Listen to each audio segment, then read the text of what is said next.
Kita masuk dalam segmen Kompas Bisnis. Saudara, Indonesia memasuki era fiskal dan stimulus ekonomi lebih agresif. 2 pekan setelah pecah aksi demonstrasi, pemerintah mengguyur paket program ekonomi 8+4+5.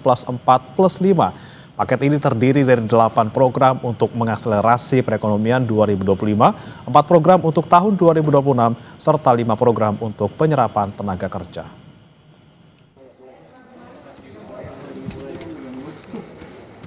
Mesin ekonomi pemerintah mulai diputar lebih keras dengan cara dan gaya baru. Kementerian Keuangan memastikan sudah mengguyur 200 triliun rupiah dana yang ada di Bank Indonesia ke sistem perbankan milik negara. Ini menjadi satu gebrakan pertama Menteri Keuangan Purbaya Yudi Sadewa. 200T hari Jumat sudah masuk ke perbankan. Uangnya udah nongkrong di sana. Sekarang saya duga para dirut bank pusing mau nyalurin kemana. Tapi saya pikir dengan cara itu paling enggak kalau mereka belum bisa nyalurin karena mereka punya uang lebih, dia nggak akan perang bunga lagi, bunga akan cenderung turun, itu akan berdampak ke ekonomi dengan itu sendiri ya. Bisa bunga pinjaman turun, bisa juga bunga deposit turun, yang jelas cost of money turun, jadi yang punya uang nggak ragu untuk belanjain, yang mau pinjam ke bank nggak ragu untuk pinjam. Untuk alokasinya sebetulnya niat saya adalah suka-suka banknya. Tapi kalau banknya agak bingung, nanti ada guidance di mana mereka bisa memanfaatkan uang itu untuk membantu program-program unggulan pemerintah. Jadi win-win solution ya. Jadi kalau mereka bisa pakai saluran ya salurin, kalau nggak bisa ya ke situ. Jadi hampir pasti ekonomi akan berjalan lebih cepat. Setelah 6 bulan, saya udah hitung, ini pertanyaan banyak orang, apakah setelah 6 bulan akan ditarik oleh pemerintah. Saya bisa hitung bahwa biasanya uang pemerintah yang disimpan di bank sentral itu lebih di atas itu. Jadi kalau 200 triliun aja tidak akan mengganggu kondisi saya. Dalam pengertian saya tidak harus terpaksa menarik dari perbankan kalau kepepet. Tidak hanya memasukkan likuiditas ke sistem keuangan, pemerintah juga ngebut dengan jamu pertumbuhan ekonomi. 2 pekan setelah rentetan gejolak demonstrasi tuntutan 17+8, kemudian 7 desakan Aliansi Ekonom Indonesia, pemerintah merespons juga dengan angka. 15 September 2025, 17 paket atau 8+4+5 stimulus diluncurkan. Pertama, 8 program akselerasi terdiri dari magang, perluasan PPh 21 ditanggung pemerintah, bantuan pangan, diskon iuran BPJS Jam Sostek, program perumahan, padat karya, percepatan deregulasi, dan program perkotaan. Kedua, stimulus ekonomi lewat 4 program yang berlanjut di 2026. Terdiri perpanjangan PPh final, stimulus pendapatan bagi pekerja pariwisata, stimulus pekerja industri padat karya, dan diskon iuran JKK dan JKM bukan pekerja upah. Ketiga, stimulus ekonomi bagi 5 program andalan penyerapan tenaga kerja. Terdiri dari Koperasi Desa Merah Putih, Kampung Nelayan Merah Putih, revitalisasi tambak Pantura, modernisasi kapal nelayan, dan program perkebunan rakyat.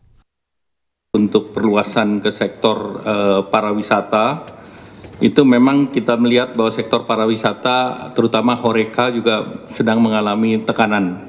Oleh karena itu, yang kemarin kita sudah berikan ke padat karya, kita perluas ke pariwisata. Dan diharapkan 482.000 orang bisa memanfaatkan, dan benefitnya mereka bisa memanfaatkan angka 60.000 sampai 400.000 tambahan ke orang per orang, sehingga kita berharap bahwa ini daya beli bisa terjaga juga. Khusus bagi perbankan yang berperan mendorong stimulus penyerapan tenaga kerja lewat Koperasi Desa Merah Putih, Menkyu Purbaya akan memberikan diskon bunga atas likuiditas yang diberikan. Bunganya itu pada dasarnya ya, ini kan 200 triliun sudah masuk ke sistem. Uang itu bisa dipakai untuk Koperasi Merah Putih kalau sudah siap, dan kami ada instruksi ke perbankan kalau mereka pakai untuk koperasi merah putih, otomatis bunga yang kami charge ke mereka lebih rendah, jadi ke 2% dari sebelumnya sekitar 4% ya. Jadi otomatis seperti itu. Jadi nggak ada lagi cost tambahan bagi Himbara ya. Jadi harusnya sih akan berjalan mulus. Cuma nanti kita gebrak-gebrak biar lebih cepat aja. 10 tahun perjalanan fiskal di bawah kendali Menteri Keuangan Sri Mulyani, kebijakan Indonesia memakai pendekatan prudent dan disiplin. Saat ini ide Menteri Purbaya untuk menerapkan mix ekonomi yang memacu peran sektor swasta dan pemerintah adalah warna baru, cara baru. Yang perlu dibuktikan pemerintah adalah stimulus ini benar-benar menetes sampai akar rumput dan tidak mengorbankan stabilitas. Dia Megasari Anjaya, Tim Liputan, Kompas TV. Lalu perlu berapa waktu lama transmisi kebijakan pemerintah 8+4+5 ini bisa menetes sampai ke akar rumput? Kami akan tanyakan kepada ekonom Universitas Paramadina Wijayanto Samirin. Selamat pagi Pak Wijayanto. Pak Wijayanto, bisa dengar suara kami Pak? Halo. Audionya? Ya, Pak Wijayanto. Audionya bisa dibuka Pak? Silakan, saya belum bisa dengar. Baik, Pak Wijayanto. Ini kita lihat kemarin sudah diumumkan 17 stimulus ekonomi, formulasinya 8+4+5. Ini kalau kita perhatikan beberapa waktu lalu juga ada tuntutan 17+8 dan juga ada 7 desakan Aliansi Ekonom Indonesia. Apakah ini sudah mampu menjawab Pak stimulus yang diumumkan oleh pemerintah kemarin? Ini menarik ya, cara pemerintah menyusun stimulus ekonomi. Jadi seolah-olah ingin merefleksikan desakan dari masyarakat dan desakan dari para ekonom. Jadi dengan kode-kode angka tertentu, ini menarik. Tentang isinya, apakah sudah menjawab? Tentu saja tidak bisa semuanya menjawab. Karena desakan ekonom, kemudian tuntutan masyarakat yang 17+8, itu kan sesuatu yang besar dan di luar bidang ekonomi. Tetapi perlu saya garis bawahi untuk yang terkait dengan ekonomi, beberapa sudah coba direspon, walaupun masih sangat minimal. Misalnya, yang 17+8, reformasi pajak yang adil. Ini ada beberapa diskon pajak, saya rasa ini sangat membantu masyarakat golongan menengah bawah secara ekonomi. Kemudian juga meninjau ulang kebijakan sektor ekonomi dan ketenagakerjaan. Ada beberapa program yang memang spesifik diadres untuk mendongkrak penyerapan tenaga kerja. Memang betul, ini sifatnya temporer dan minimal, pasti tidak mencukupi. Lalu bagaimana dengan desakan ekonom? Ada 3 hal paling tidak, Mas Bremana, yang mengadres tuntutan itu. Yang pertama tentang memperbaiki misalokasi anggaran. Di sini kelihatan sekali ada beberapa anggaran yang dialokasikan untuk menyasar, mengurangi ketimpangan, mendorong penciptaan lapangan kerja, dan lain sebagainya. Kemudian tentang prioritas kebijakan yang kurangi ketimpangan, ada juga di situ. Kemudian yang juga tercover adalah deregulasi kebijakan. Tapi kembali Mas Brahmana, ini masih sangat minimal sifatnya, belum bisa dikatakan bahwa ini menjawab, tetapi ini merupakan gesture yang positif dari pemerintah, bahwa pemerintah mendengar. Kita berharap ke depan akan ada program-program yang lebih masif lagi, dan kita juga berharap ada revisi APBN, karena kita dengar pemerintah sekarang sedang membahas itu. Semoga tuntutan-tuntutan itu direfleksikan dalam alokasi APBN. Belum semuanya menjawab, tapi paling tidak kita lihat ada niat baik di sana, udah ada arahnya gitu ya Pak Wijayanto. Tapi kalau kita lihat fiskal Indonesia selama 10 tahun dikawal oleh Bu Sri Mulyani, ini sepertinya tuh memberikan kepastian prudent dan juga disiplin. Nah kalau versi Purbaya ini sepertinya lebih agresif ya Pak ya. Kemudian apa plus minus kebijakan dari Pak Purbaya ini? Kebijakan dari Bu Sri Mulyani, memang Bu Sri Mulyani ingin untuk menjaga kehati-hatian, prudence, financial prudence gitu ya, fiscal prudence. Tetapi memang sebagai Menteri Keuangan beliau mempunyai banyak keterbatasan, sehingga walaupun sudah berusaha keras, tapi tetap saja banyak yang lolos, sehingga hutangnya melejit. Nah, dari sisi hutang yang melejit ini tidak bisa dikatakan sebagai sesuatu yang prudence, tapi dengan berbagai situasi yang rumit, ini adalah sesuatu yang optimal. Nah, kalau Pak Purbaya, saya melihat Pak Purbaya ingin melakukan satu gebrakan, satu perubahan, sesuatu yang berbeda dengan pendahulunya. Jadi dia ingin menggelontor likuiditas di pasar melalui perbankan. Sebenarnya ide ini sudah muncul sejak zaman Jokowi Jilid 1, tetapi memang waktu itu tidak mendapatkan cukup dukungan. Nah, sekarang momentumnya muncul ketika Pak Purbaya sendiri menjadi Menteri Keuangan. Apakah ini bisa dikatakan lebih pro-growth? Saya rasa belum tentu begitu, karena kita harus melihat gambar besarnya. Karena ada begitu banyak program yang digelontorkan pemerintah yang alokasi anggarannya besar, yang sebenarnya sangat mendorong pemerataan. Dan dari sisi fiskal memang agak mengkhawatirkan karena spending besar-besar tersebut. Lalu 200 triliun yang digelontorkan ini apakah akan menjelma menjadi growth? Rencananya begitu. Tetapi faktanya belum tentu. Karena permasalahan kita kan permasalahan demand saat ini. Likuiditas perbankan kita sebenarnya tidak menghadapi permasalahan. Permasalahannya justru di demand, di mana sektor usaha termasuk UMKM itu tidak melakukan ekspansi karena merasa situasi ekonomi belum kondusif. Jadi arahnya akan growth, tetapi realitanya apakah growth atau tidak belum bisa dijawab hingga detik ini. Yang dikhawatirkan justru growth tidak terjadi, tetapi prudensial fiskal itu sedikit kendor. Oke, tapi kalau kita lihat secara keseluruhan dari 17 stimulus yang 8 plus 4 plus 5 ini secara garis besar gitu Pak, apakah memang ini lebih ke arah growth dibandingkan stability dan bagaimana kemudian bisa mencapai keseimbangan antara keduanya? Tadi Anda sampaikan ini growth-nya bisa jadi tidak terlalu, terus stability-nya juga bisa kendor. Seperti apa menjaga kestabilan, keseimbangan antara keduanya? Ya, kalau dari paket yang baru saja diumumkan, ini kan nilainya hanya 16 triliun. Jadi sangat minimal untuk berbicara masalah growth, sangat minimal untuk berbicara masalah stability. Tetapi memang komponennya menggambarkan beberapa faktor tersebut. Yang menarik adalah sebenarnya yang 4 plus 5, terutama yang plus 5. Karena ini betul-betul ingin menyasar kelompok-kelompok yang selama ini tertinggal secara ekonomi. Mereka yang bergerak di bidang fishery, perikanan, nelayan, kemudian pertanian, mendapatkan alokasi perhatian yang luar biasa. Tapi kembali, apa yang disampaikan di situ kan masih garis besar. Kita belum lihat detailnya. Detailnya nanti baru terefleksi dalam revisi APBN. Kita berharap dari 17 ini kemudian dilanjutkan menjadi lebih konkret dalam bentuk alokasi APBN. Karena alokasi APBN itu menggambarkan keberpihakan politik pemerintah yang sedang memimpin. Nah ini dia, kemudian political will di sana bermain untuk menjawab stimulus ini, tapi Pak Wijayanto kita akan bahas usai jeda berikut. Saudara tetap bersama kami di Kompas Bisnis, kami akan kembali. Kembali di Kompas Bisnis, saudara, kita masih membahas terkait dengan stimulus baru yang digelontorkan pemerintah untuk tahun ini dan juga tahun depan. Masih bergabung bersama kami ekonom Universitas Paramadina Wijayanto Samirin. Pak Wijayanto, kita lanjutkan kembali tadi terkait dengan stimulus yang ada 17 ini. Tentunya kita butuh dukungan politik di sana. Kira-kira siapa saja nih Pak yang perlu berubah dan juga apa bentuk dukungan political will ini? Ya, 17 hal ini kan melibatkan hampir seluruh kementerian.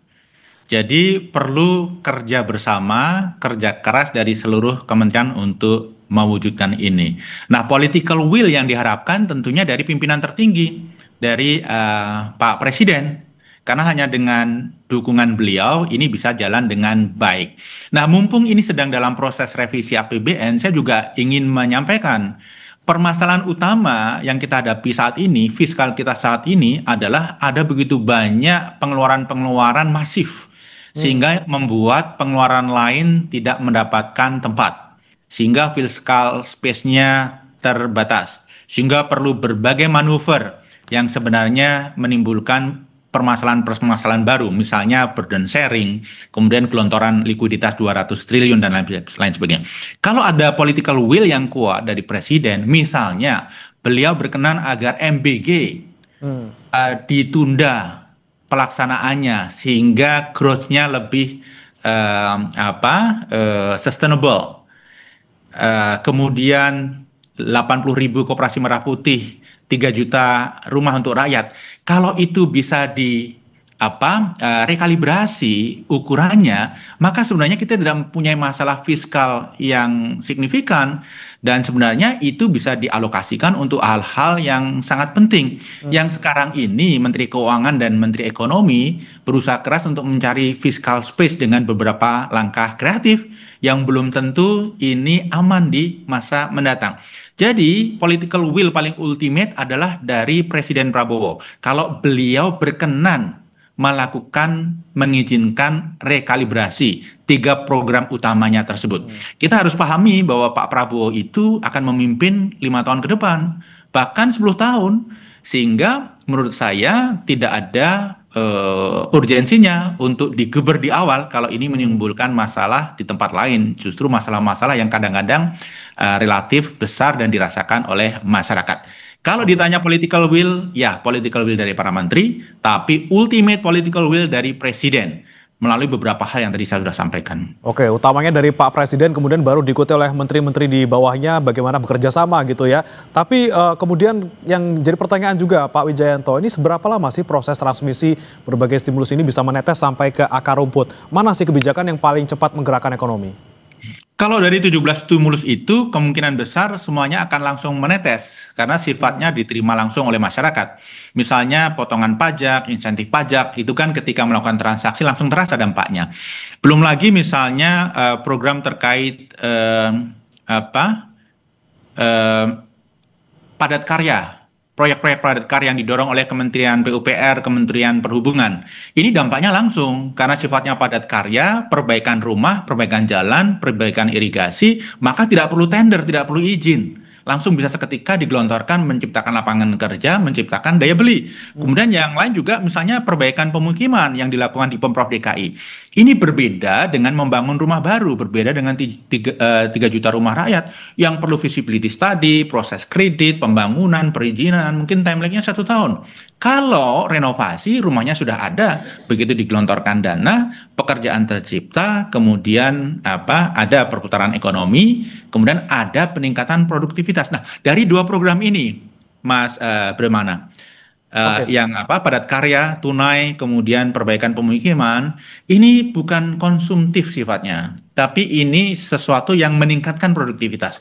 Jadi sudah menstimulus ekonomi, menciptakan lapangan kerja, dan meningkatkan produktivitas. Nah, ke depan ketika pemerintah mempunyai ide untuk memberikan stimulus ekonomi, hal-hal seperti ini yang sebenarnya menurut saya perlu dikedepankan dan perlu menjadi prioritas. Karena ini tidak hanya sifatnya konsumsi yang begitu diberikan hilang. Oke, efek instan tapi tidak hanya untuk konsumtif tapi juga untuk produktivitas gitu ya Pak ya. Iya. Terakhir Pak Wijayanto, ini kan kalau pemerintah memberikan stimulus, ini artinya pemerintah menyadari ada yang tidak bergerak di sana. Kalau menurut Anda Pak Wijayanto, di angka berapa kira-kira proyeksi pertumbuhan kuartal 3 ini? Ya, sebenarnya angka pertumbuhan kuartal kedua kemarin kan juga dipertanyakan banyak pihak gitu ya. Angka 5,12 itu justified atau enggak. Setelah kita lihat perhitungannya, memang ini sedikit lebih tinggi dari seharusnya gitu ya. Ada beberapa metodologi yang menurut saya kurang proper. Nah, sebenarnya kuartal kedua itu kurang dari 5 menurut saya. Kuartal ketiga ini year on year menurut saya juga akan kurang dari 5. Whole year kira-kira juga mendekati 5 tapi masih di bawah 5 kalau mengukurnya benar. Berarti kalau target 5,2 agak kurang bisa nih Pak kira-kira dicapai ya kalau kemarin ya, Pak dengan pengukuran yang benar angka itu agak sulit untuk dicapai. Tetapi yang paling penting kan begini, jangan terlalu dalam situasi seperti ini jangan terlalu fokus pada angka pertumbuhan, tetapi pada kualitas pertumbuhan yang bisa menjadi basis bagi pertumbuhan di tahun-tahun mendatang. Kembali, karena kita berpikir pemerintah ini tidak hanya 1 tahun, tapi pemerintah ini 5 tahun bahkan 10 tahun. Pertumbuhan ekonomi yang lebih berkualitas ini lebih penting untuk bisa dicapai. Semoga juga stimulus ini tidak membebani fiskal kita ke depannya. Lagi-lagi political will dari Pak Prabowo bisa mengkalibrasi lagi gitu ya Pak beberapa kebijakan yang membutuhkan pengeluaran besar dari pemerintah. Terima kasih Pak Wijayanto Samirin, ekonom Universitas Paramadina sudah bergabung bersama kami di Kompas Bisnis. Selamat pagi Pak. Pagi, makasih.